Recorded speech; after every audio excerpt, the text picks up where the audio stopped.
The lavender oceans of Zeta 9 shimmered beneath the twin moons, casting an ethereal glow across the crystalline spires that dominated the planet's horizon. It was late in the 25th century, and humanity had finally reached this distant world after decades of cautious interstellar diplomacy. The human scout ship, Odyssey II, descended through wisps of opalescent clouds, its quantum engines humming with restrained power as it approached the designated landing zone. Dr. Ethan Ross stood at the viewport, his weathered face reflecting both excitement and apprehension. At 43, he was one of Earth's foremost xenobiologists, a man who had dedicated his life to understanding the diverse forms life took across the galaxy. This mission to Zeta 9 represented the pinnacle of his career, establishing peaceful first contact with the Zetan Confederacy and learning about their advanced civilization. "Landing sequence initiated," announced the ship's AI. "Atmospheric conditions nominal. Local bioscanners detect no immediate hazards." Ethan nodded, smoothing the front of his formal diplomatic uniform. "Thank you. Ada, please inform the crew we'll disembark in 15 minutes." His small team consisted of 5 specialists, linguists, anthropologists, and security personnel, all handpicked by the Interplanetary Council for this delicate mission. They had trained for years, studying what little was known about Zetan biology and society. Tall, blue-skinned humanoids renowned for their mastery of quantum biochemistry and the rumors of deep cultural taboos around hybridization. The Odyssey II touched down in a meadow of vibrant violet grass that swayed gently in the breeze. The landing ramp extended with a soft hiss, and Ethan took a deep breath of filtered air before stepping out onto the alien soil. The outreach pavilion was assembled quickly, a temporary structure of transparent membranes designed to seem non-threatening while providing basic environmental controls. Ethan stood at its center, surrounded by holographic displays showcasing Earth's greatest achievements and peaceful intentions. "Remember," he instructed his team, "the Zetans value measured reactions and intellectual exchange. We represent humanity's best qualities today." The team nodded solemnly, but their practiced composure faltered when movement at the meadow's edge caught their attention. 4 Zetan women emerged from a copse of bioluminescent trees, walking with fluid grace across the violet field. They were taller than humans, with elongated limbs and azure skin that seemed to shimmer with subtle internal luminescence. Their eyes, large and faceted like precious gems, took in the human delegation with unmistakable curiosity. They wore diaphanous garments that shifted color with each movement, technology woven so seamlessly into fabric that it seemed magical. Ethan stepped forward, raising his hand in the traditional Zetan greeting he had studied for months. "Greetings from Earth. I am Dr. Ethan Ross, xenobiologist and cultural attaché. We come with peaceful intentions and the desire for mutual understanding between our worlds." His translator implant rendered his words into the melodic Zetan language, the sounds rippling through the air like water. For a moment, there was silence. Then, unexpectedly, the 4 Zetan women exchanged glances and burst into peals of laughter, a sound like crystal bells chiming in disharmony. "Little pink flesh from Earth," said the tallest one, clearly the leader, her translator converting her words to English with a slight delay. "What can you possibly teach us?" Another one circled Ethan, her movements graceful, yet predatory. "Look at his primitive form, so compact and inefficient." "His pigmentation is laughable," added the third, her gemstone eyes flashing with amusement, "like an undeveloped larva." The fourth, smaller than the others but with an intensity that made Ethan nervous, approached the holographic display. "And this technology? We gave this to our children as toys a century ago." Ethan felt heat rise to his cheeks, but maintained his diplomatic composure. His team shifted uncomfortably behind him, their months of preparation crumbling in the face of this unexpected mockery. I understand our technology may seem rudimentary compared to yours, Ethan responded calmly. That's precisely why we're here, to learn and to share. Scientific curiosity knows no planetary boundaries. The leader stepped closer, her height forcing Ethan to look up. I am Era, she said, her tone softening slightly. Chief Research Lieutenant in Zeton Biogenetics. She gestured to her companions. This is Nera, my cousin and cultural liaison. The one who had circled him gave a smirk that revealed iridescent teeth. Denya, Neural Systems Engineer. The third nodded slightly, her analytical gaze studying Ethan's reactions. And Mia, our pilot and tactical specialist. The smallest Zaitan made a gesture that Ethan couldn't interpret. Possibly offensive, possibly merely dismissive. Era moved closer to the holographic display. You claim to want exchange, but what do you truly offer, Earthman? Ethan reached into his pocket and withdrew a small device, his personal holographic sequencer. It activated at his touch, projecting a complex strand of DNA that rotated slowly in the air between them. This is Earth's latest advancement in genetic research, he explained. A complete mapping of intergalactic genomic similarities across 12 known sentient species. We believe there are structural parallels between Zaitan DNA and... Fascinating, interrupted Denya, stepping forward with sudden interest. Her eyes tracked the rotating display with rapid calculations. You've identified the trans-species harmonic sequence? Ethan nodded, relief washing over him. Yes, though we call it the universal genetic resonance pattern. It appears in approximately 12% of all sentient life we've encountered. Era's laughter faded, replaced by measured interest. She exchanged glances with her companions, some unspoken communication passing between them. Perhaps, Era said finally, there might be value in further examination. She emphasized the last word strangely. Would you care to accompany us to the city? We could show you advanced Zaitan physiology research that might complement your primitive but intriguing findings. Ethan hesitated, sensing subtext in her offer that his cultural training hadn't prepared him for. Yet the opportunity to access Zaitan research facilities, to forge a genuine scientific exchange, was too valuable to pass up. I would be honored, he replied, turning to his team. Commander Phillips, maintain operations here.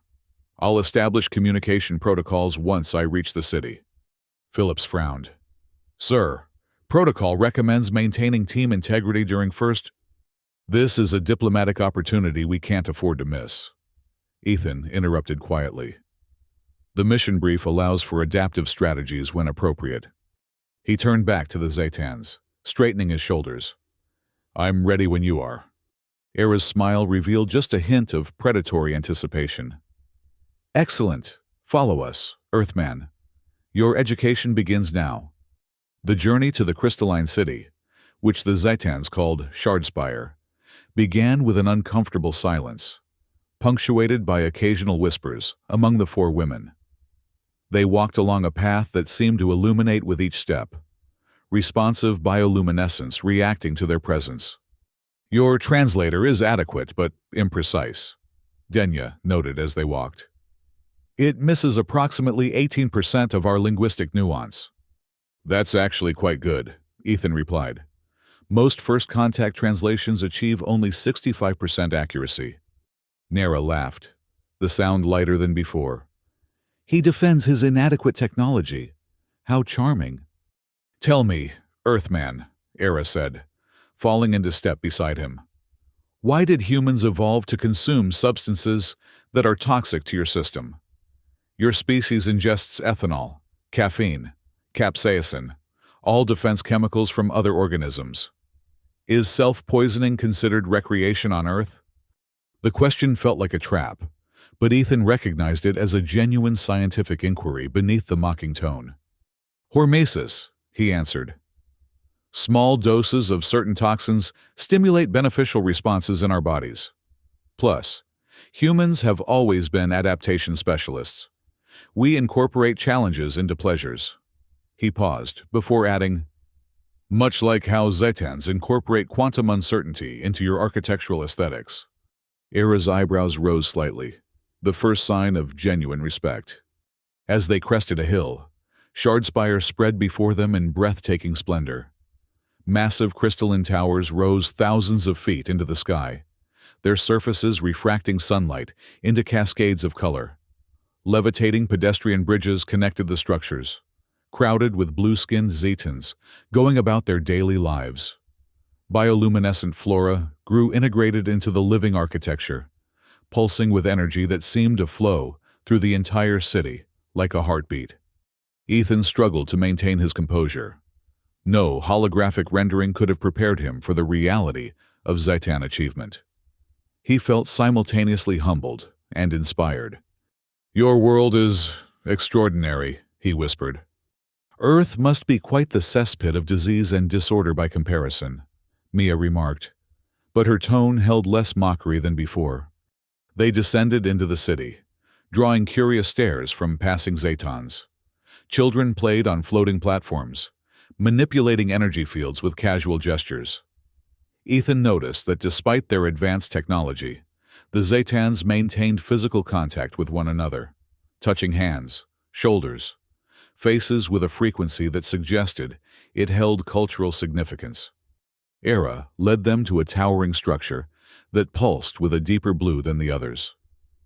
"The Central Research Hall," she explained, "where we study life in all its forms." Inside, Era activated a control panel with a gesture. A translucent wall rippled like water, then parted to reveal an atrium filled with swirling quantum data streams, information made visible and tangible. She guided him to a central platform where a small device floated in a containment field. "This," she said with unmistakable pride, "is a nanoviral probe capable of reprogramming local biochemistry.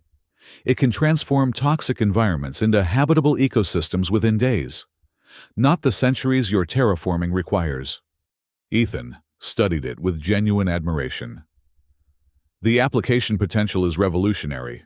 On Earth, we've only theorized such technology."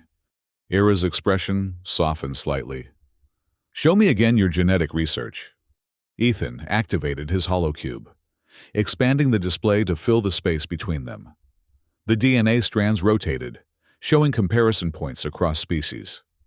He explained Earth's cutting-edge CRISPR-based genetic therapies, pointing out the similarities with what little he knew of Zetan biological science. As he spoke, he noticed Denya studying him with increasing intensity. "You understand biogenetic matrices at a level unexpected for your species," she said finally. "Your explanation demonstrates genuine insight," Era conceded. "Perhaps we have underestimated Earth's scientific progress." Ethan felt a small victory in that admission. The initial mockery was evolving into something closer to collegial respect. Era exchanged glances with her companions before turning back to Ethan. "The only true way to understand Zetan biology is beyond mere machines and projections," she said, her voice taking on a new timbre. "Would you be interested in examining Zetan reproductive anatomy in a more hands-on laboratory?" The invitation's subtext was unmistakable now. Ethan felt a flush of heat that had nothing to do with the room's temperature. "I came as a scientist, not a specimen," he replied carefully. "Can you not be both?" Era countered. "True exchange requires mutual vulnerability, does it not?" Behind Era, Nera and Mia exchanged smirks. Ethan overheard Mia whisper, "I bet he'll be dazzled within minutes," followed by Nera's stifled laugh. Ethan weighed his options. The diplomatic mission's success hinged on building genuine connections with the Zetans. If their culture integrated sensuality with scientific exchange, refusing might be interpreted as rejection of their values. Yet, he couldn't shake the feeling that he was being tested or manipulated. "Very well," he said finally. "In the interest of interspecies understanding." Era's smile was enigmatic. "Excellent. Follow me." She led him to a private elevator platform that rose through the crystalline tower. Nera, Denya, and Mia remained behind, but their amused expressions suggested they expected to join later. The elevator opened into a chamber, unlike the sterile laboratories below. Soft lighting cast gentle shadows across curved walls. Warm air carried faint traces of ozone and exotic floral scents. A large platform that resembled both a bed and an examination table dominated the center of the room. "This is my private research space," Era explained, activating panels that hummed with soft energy. "Here we can examine each other's biology without the formality of public observation." She approached him with measured steps. "May I?" When Ethan nodded, she placed her hands on either side of his face. Her touch was warmer than he'd expected, her skin emitting a subtle vibration that tingled against his. "Your pulse increases," she noted. "Is that fear or anticipation?" "Scientific curiosity," Ethan replied, maintaining his professional demeanor despite the intimacy of the moment. "Then, let us be curious together." Era began a methodical examination that quickly blurred the line between scientific observation and sensual exploration. Her fingers traced his features, lingered at his throat, mapped the contours of his shoulders. "Your musculature is dense but flexible," she murmured. "Adapted for both strength and endurance." Ethan found himself responding in kind, his scientific training overcoming his initial hesitation. He noted the subtle bioluminescence beneath her skin that increased with her heart rate, the slightly different articulation of her joints, the remarkable sensitivity of neural clusters at her temples and wrists. "Your translator doesn't convert everything correctly," Era said as his fingers traced the patterns on her forearm. "When I say examination, our word carries connotations of both analysis and appreciation. On Earth, we might call that a convenient ambiguity," Ethan replied, a smile tugging at his lips. "Is convenience not valuable?" Era moved closer, her height allowing her to look down into his eyes.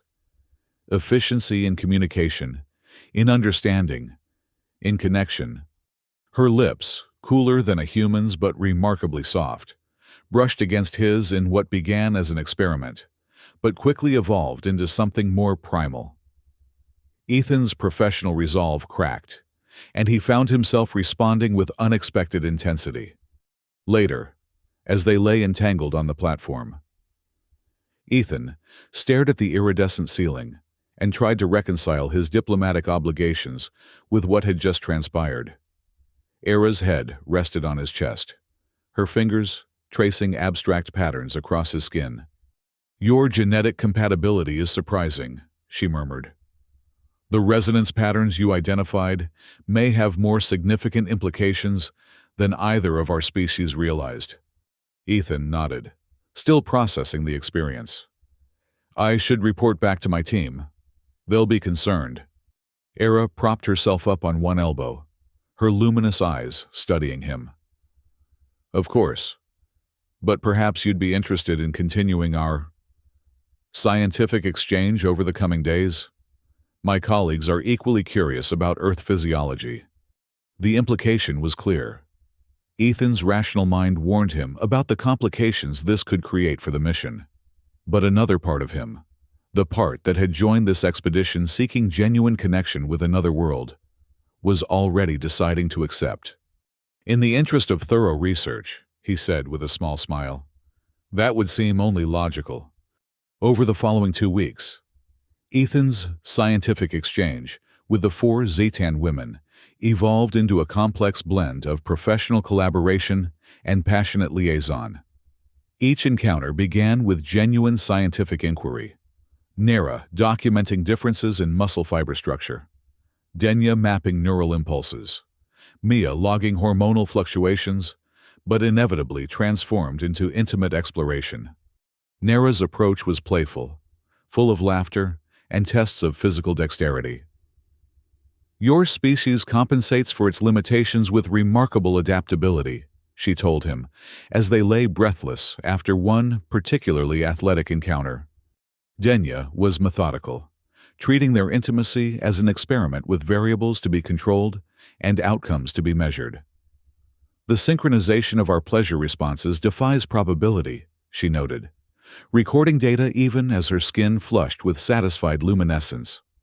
Mia was the most impulsive, her military background evident in her approach to passion as a form of strategic conquest.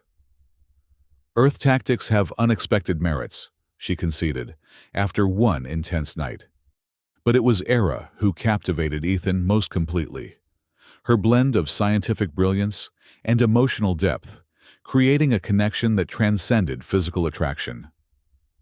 In quiet moments between research sessions, they discussed philosophical differences between their worlds, shared personal histories, and gradually developed something that felt dangerously like love. Throughout these encounters, Ethan's internal conflict deepened, professional duty warred with personal desire. He rationalized his actions. If physical intimacy cements interspecies bonds, perhaps it is as valid as any treaty.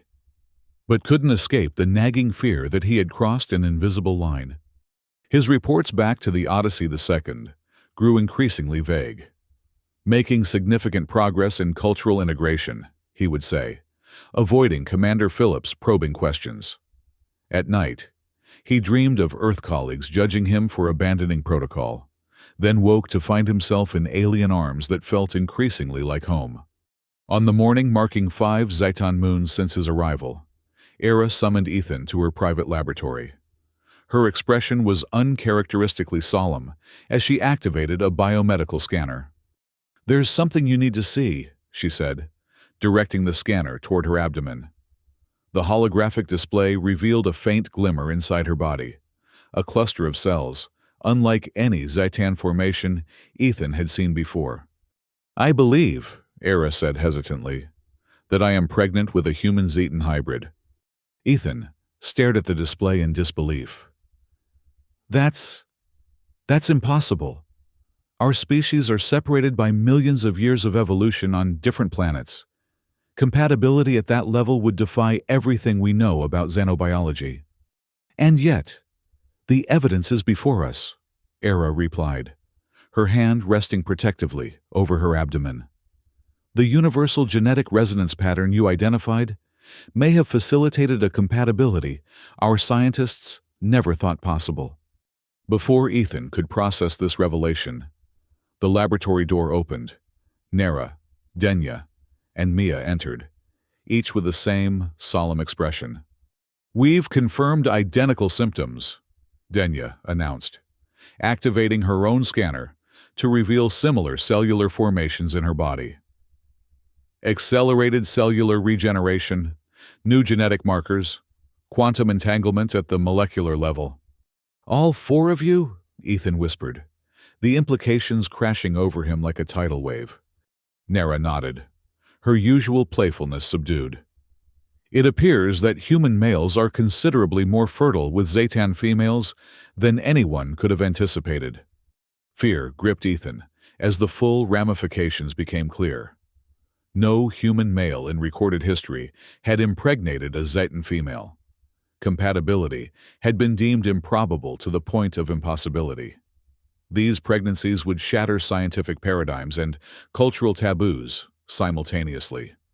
"If word of this spreads," he said slowly, "what will happen?" Era's expression darkened. "Religious purists will call the hybrids abominations. Scientists will demand samples for study. Political factions will accuse you of deliberate genetic sabotage." "And the children?" Ethan asked, surprised by the fierce protectiveness that surged through him. "Their fate is uncertain," Mia replied, her military assessment cold but accurate. "Best case, they become scientific curiosities.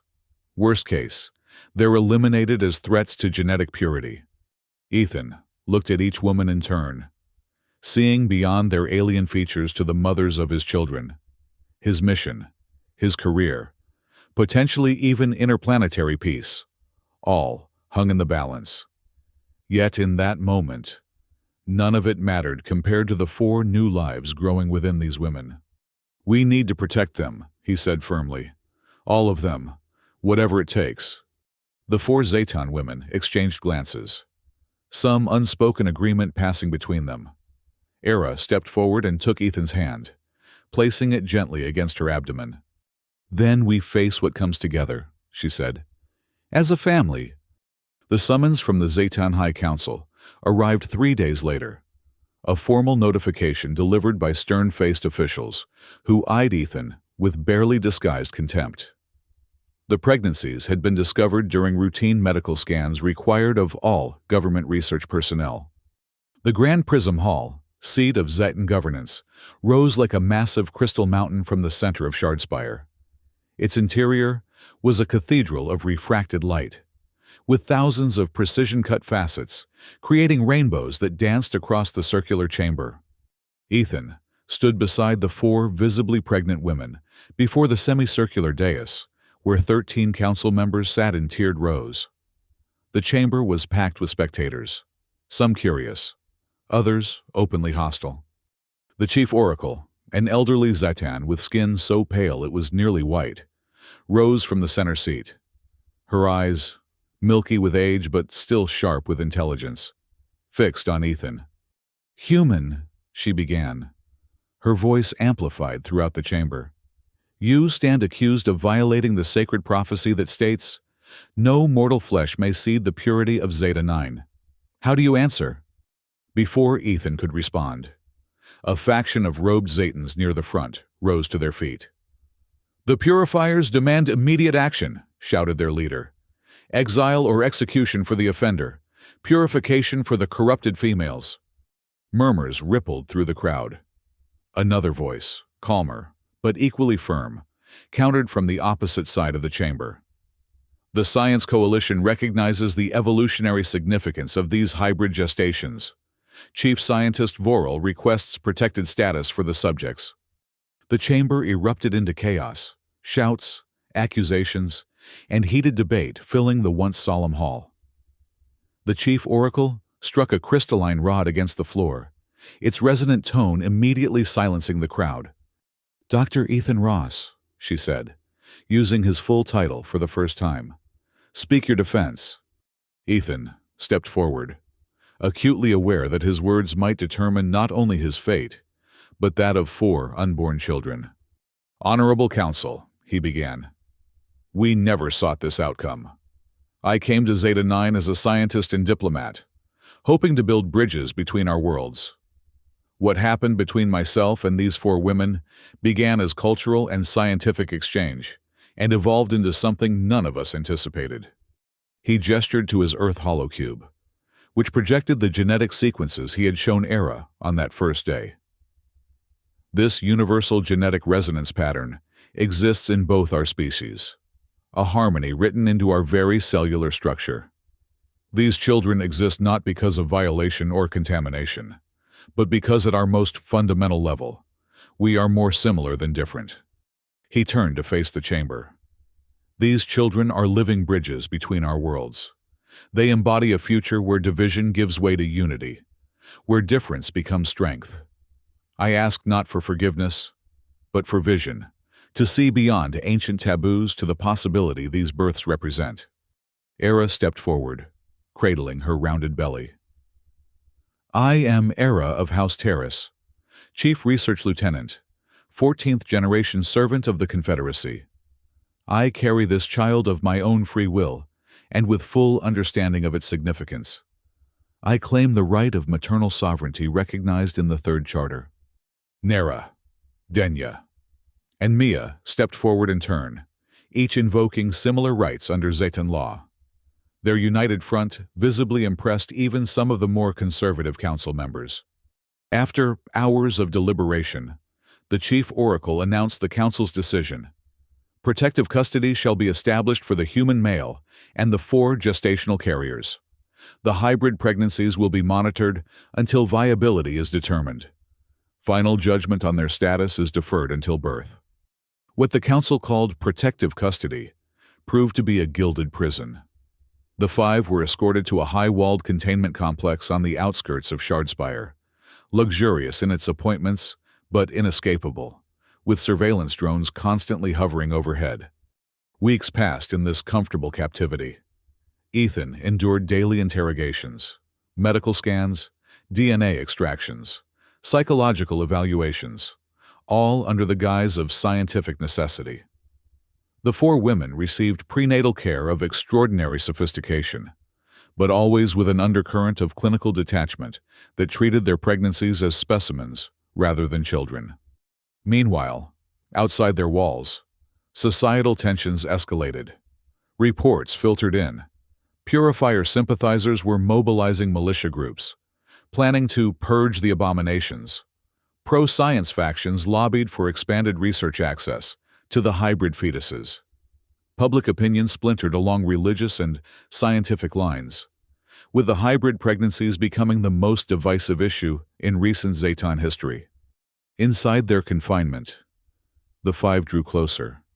Ethan spent hours with each woman, learning about their childhoods, their aspirations, their fears. He placed his hands on their growing bellies, feeling the first movements of his children, overwhelmed by love for beings he had never imagined could exist. "If the Council will not grant us freedom," he told them one night as they gathered in Era's quarters, "we must create our own." Mia, whose military background included security systems training, had been surreptitiously studying the containment facility's protocols. "I've identified a vulnerability in the perimeter grid," she whispered. "With a master override key, we could temporarily disable the eastern sensors." "I can access a key," Denya added. "My research clearance was never fully revoked in the central database. A properly timed request during system maintenance could go unnoticed." "And then what?" Nera asked. "We're all visibly pregnant. Where would we go that the purifiers couldn't find us?" Era, who had been silent until now, looked up with sudden intensity. "The Mountain Research Outpost, Echo Base. It was abandoned after the quantum fluctuation disaster 30 years ago, but the facility should still be intact." "How would we get there?" Ethan asked. "It's at least 100 miles through monitored territory." "The old maintenance tunnels," Mia replied, excitement building in her voice. "They run from the city perimeter into the foothills. I trained in them as a cadet. They're shielded against standard scanners." A plan took shape between them, desperate, dangerous, but offering the only hope for freedom. For the next 3 days, they prepared in secret. Denya created medical packs with prenatal supplies. Nera mapped the tunnel system from memory. Mia practiced bypassing security protocols on smaller systems within their quarters. On the night of their escape, during the darkest phase of Zeta 9's smallest moon, Mia successfully hacked the facility's security grid using Denya's stolen override key. The five slipped through temporarily blind sensors, navigated maintenance corridors, and emerged in an abandoned transit station that connected to the ancient tunnel system. The tunnels were dark and cold, their bioluminescent lighting systems long defunct. Ethan led the way with a portable Earthlight, helping each woman navigate the uneven terrain. Despite their pregnancies, the Zetan women showed remarkable endurance, their evolutionary biology better adapted for physical stress than humans. They emerged from the tunnels near dawn, in the foothills of the crystalline mountains that rose beyond Shardspire. Echo Base was visible in the distance, a sprawling complex built into the mountainside, its once gleaming surfaces now dulled by decades of abandonment. "We need to hurry," Mia urged, pointing to the sky. "Atmospheric disturbances suggest patrol crafts have been deployed." They had barely begun their ascent when the first Purifier hovercrafts appeared on the horizon, sleek, predatory vehicles bristling with weapons technology. The five broke into a run, Era and Ethan supporting Denya, whose pregnancy was the most advanced. "There's a maintenance vehicle depot near the south entrance," Era called out. "If any of the hovercrafts are operational." A blast of energy scorched the ground yards from their position. The Purifiers had spotted them and opened fire, Warning shots, but a clear threat. They reached the depot, a cavernous hangar cut into the mountainside. Most vehicles were rusted hulks, but one, a utility transport with a reinforced hull, showed signs of preservation. The emergency systems would have maintained minimal functionality, Denya explained, her hands flying over the control panel. With a shudder and whine, the craft's engines sparked to life. Mia took the controls, her pilot training evident in her confident movements. The craft lurched forward, emerging from the hangar just as 3 purifier vehicles crested the nearest ridge. "Hold on!" Mia shouted, diving the craft into a narrow canyon that cut through the mountains. The purifiers followed, energy weapons slicing through the air around them. Ethan grabbed an emergency kit from beneath a seat, finding a portable shield generator. "Denya, can you modify this to deflect their energy weapons?" Working together as the craft bounced and swerved through the canyon, they created a makeshift defense system. Era and Nera took turns activating the shields whenever purifier crafts got too close, while Mia executed increasingly daring maneuvers through the treacherous terrain. A flash of energy clipped their wing, sending them spiraling toward a rock face. Mia pulled up at the last second, scraping the undercarriage but maintaining control. Behind them, one purifier craft wasn't so lucky. It crashed in a spectacular explosion that temporarily blocked their pursuers. "There," Era pointed ahead. "Echo Base main entrance." The facility loomed before them, a massive structure embedded in the mountainside, its entrance large enough to accommodate their craft. Mia guided them inside just as another energy blast scorched their rear stabilizers. The craft skidded to a halt in what had once been a receiving bay. Emergency lights flickered on, responding to their presence after decades of dormancy. "They'll be right behind us," Mia warned, helping Nera from the damaged vehicle. "This way," Era directed, leading them deeper into the facility. The main research hub should still have functioning systems. They moved through corridors where dust hung suspended in zero-gravity pockets, remnants of the quantum fluctuation disaster that had closed the base. Ancient equipment lined the walls, some still humming with residual power. The central hub was a massive, circular chamber, dominated by what appeared to be a communication array, a forest of crystalline antennae rising from a central platform. "Is that what I think it is?" Ethan asked, wonder momentarily displacing fear. Era nodded.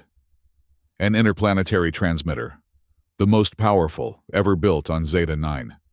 It was experimental when the base was abandoned." "Can we make it work?" Nera asked, glancing nervously at the corridor they had entered through. The distant sound of purifier voices echoed toward them. Denya was already at the control station, her fingers dancing across interfaces that responded sluggishly to her commands. "The quantum core is still viable," she murmured. "With emergency power, we might establish a limited broadcast." "Broadcast to whom?" Mia asked, positioning herself near the entrance with an improvised weapon. Ethan's eyes widened as realization struck. "To everyone. Every Zetan city. Every Earth embassy." He joined Denya at the controls. "We can't outrun them forever, but we can tell our story, the whole truth, to both worlds simultaneously." Era caught his meaning immediately. "A public appeal. Bypass the council, the purifiers, everyone who would silence us." She placed her hand over his. "Show them we're not a threat, but a new beginning." As purifier forces began breaching the outer sections of the facility, they worked frantically to activate the ancient transmitter. Nera and Mia created barricades at strategic points to slow their pursuers. Denya and Ethan reconfigured the communication arrays, while Era compiled visual records from her personal archives. Everything from their first meeting to their escape. "It's ready," Denya announced as the first energy blasts struck their barricades. "But we only have enough power for a few minutes of transmission." Ethan took position at the central platform, surrounded by holographic interfaces. The others gathered around him, each placing a hand on his shoulders in unified support. Initiating transmission in 3, 2, 1. Denya activated the sequence. The chamber filled with light as the transmitter surged to life. On worlds across the galaxy, regular communications were suddenly interrupted by their broadcast. Ethan's face appeared on screens in every Zaytan city and Earth outpost. His expression solemn but determined. "People of Zeta 9 and Earth," he began, his voice steady despite the chaos around them. "My name is Dr. Ethan Ross. I came to this world as a scientist and diplomat, seeking peaceful exchange between our civilizations. What I found was both less and more than I expected." The visual feed shifted to show their journey. First, the mocking reception in the Violet Meadow. Then, the scientific exchanges in Shardspire. Glimpses of growing affection between the five. The revelation of pregnancy, their imprisonment, and finally, their desperate flight. These 4 women, Era, Nera, Denya, and Mia, once laughed at the very idea of human worth. Now they carry children who are half human, half Zaytan, children who embody a future none of us imagined possible. The feed showed real-time images of the 4 pregnant Zaytans, their expressions a mix of defiance and hope. "We are not asking for your approval or forgiveness. We are asking for your vision, to look at us not as threats, but as proof that love and curiosity can unite the galaxy. These children will be born regardless of your judgment. They will carry in their very cells the blueprint for a universe where difference is not division, but strength." The facility shook as a heavier weapon struck nearby. Dust rained from the ceiling, but Ethan continued. "We beg you, judge these hybrids not by fear or ancient prophecy, but by hope. They are the future, your future, and they deserve the chance to define their own destiny." As the transmission concluded, a tense silence fell across both worlds. Screens remained fixed on the image of 5 fugitives, 1 human, 4 pregnant Zaytans, standing united against prejudice and fear. Then, responses began flooding in. From Zaytan universities, pledges of scientific support and protection. From ordinary citizens, messages of solidarity and offers of sanctuary. From Earth, diplomatic condemnations of the Purifier's violent pursuit. From moderate council members, calls for immediate cessation of hostilities. Even as Purifier forces breached their final defenses, a new transmission cut through all channels. The Chief Oracle herself, her ancient face solemn. "By emergency powers vested in this office, I hereby order all Purifier forces to stand down. The hybrid gestations are placed under scientific sanctuary status until a full council reassessment can be completed." The Purifiers outside Echo Base received the order with visible confusion. After tense moments of indecision, they lowered their weapons and withdrew from the facility. Under emergency sanctuary protection, Ethan and the 4 women were relocated to a repurposed Zaytan research station, equipped with the most advanced medical technology from both planets. Teams of scientists from Earth and Zeta 9 collaborated to monitor the unprecedented pregnancies. Their initial clinical detachment gradually warming to genuine care. 3 weeks later, in a single remarkable night, Era, Nera, Denya, and Mia gave birth to 4 healthy hybrid infants, each inheriting blue-tinged skin, slight luminescence in their eyes, and distinctive features that blended human and Zaytan physiognomy. Ethan moved from room to room, witnessing each miracle with tears streaming down his face. When at last, he held Era's daughter, watching tiny fingers curl instinctively around his own, he felt a sense of purpose more profound than any scientific discovery. "She has your eyes," Era whispered, exhausted but radiant. "And my mother's brow."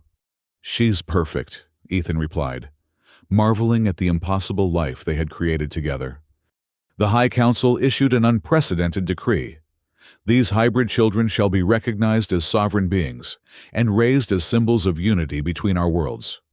A joint Earth-Zeta 9 summit was convened in the newly constructed Unity Pavilion, a structure deliberately built on the site where Ethan had first encountered the four Zayton women. Representatives from both planets gathered to witness a new chapter in interstellar relations. Ethan took the stage, the four women and their infants beside him. The children, now 3 months old and developing at an accelerated rate that astounded scientists, were alert and curious, their eyes taking in the historic gathering with precocious awareness. From this day forward, Ethan announced to the assembled dignitaries and billions watching across both worlds, "Our civilizations stand not as strangers, but as family exploring the cosmos together. These children embody our shared future, a future where diversity fuels progress, where ancient divisions give way to new connections." Era stepped forward, her daughter cradled against her chest. The Zaytan Confederacy formally invites Earth scientists and cultural ambassadors to participate in our first joint research and education initiative, studying the development of these children while building lasting bridges between our worlds. Nera, holding her son, added, "And we invite Zaytan citizens to participate in Earth's cultural exchange programs, to learn and grow together as these children teach us new ways of seeing the universe." Cameras panned across a crowd where blue and pink faces mingled, where former adversaries engaged in animated conversation, where hope had replaced fear. After the ceremony, Ethan stepped away from the podium, taking his firstborn daughter's hand. She was already standing independently, her development far outpacing human infants. Together, they looked up at the twin moons of Zeta 9, then at the Earth flag fluttering beside the Zetan banner. "What do we call ourselves?" Ethan had asked Era earlier that day. "Not quite human, not fully Zaytan. What are our children?" Era had smiled, the luminescence beneath her skin brightening with emotion. "They are harbingers," she'd replied. "Those who come before, the first of many who will bridge worlds." Now, as Ethan gazed at his daughter's face, at features that somehow combined the best of two species separated by vast gulfs of space and evolution, he saw not just his child, but a universe of possibility. Era joined them, slipping her hand into his. The other women gathered around, each with their hybrid child, forming a circle that seemed to Ethan both intimate and infinite. They faced an unknown road, raising children with no precedent, navigating societal integration, discovering new biological frontiers with each developmental milestone. Yet, in that moment, surrounded by the family he had never imagined possible, Ethan felt only certainty. Whatever challenges awaited, they would face them together. 2 species, 4 miracles, and countless possibilities expanding before them like the stars.